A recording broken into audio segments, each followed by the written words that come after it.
حکمت کے موتی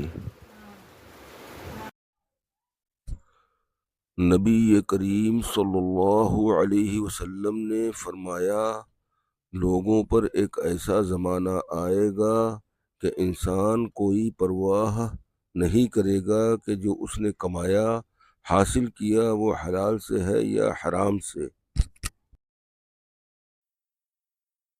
نبی کریم صلی اللہ علیہ وسلم فجر کی نماز پڑھتے اور آپ صلی اللہ علیہ وسلم کے ساتھ نماز میں کئی مسلمان عورتیں اپنی چادریں اوڑھے ہوئے شریک نماز ہوتی، پھر اپنے گھروں کو واپس چلی جاتی۔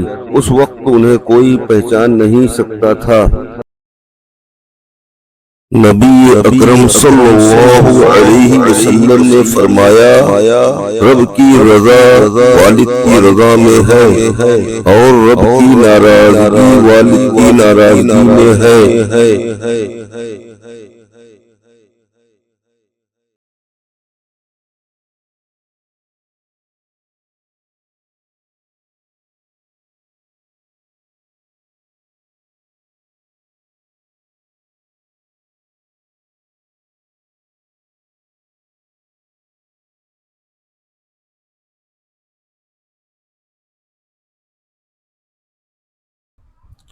رسول اللہ صلی اللہ علیہ وسلم نے فرمایا، ہم دنیا میں تو بعد میں آئے لیکن قیامت کے دن سب سے آگے ہوں گے۔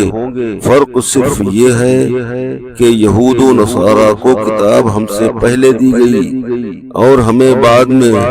تو یہ دن جمعہ وہ ہے جس کے بارے میں اہل کتاب نے اختلاف کیا۔ اللہ تعالی نے ہمیں یہ دن بتلا دیا۔ اس کے بعد دوسرا دن ہفتہ یہود کا دن ہے اور تیسرا دن اتوار نصارہ کا۔ آپ پھر خاموش ہو گئے۔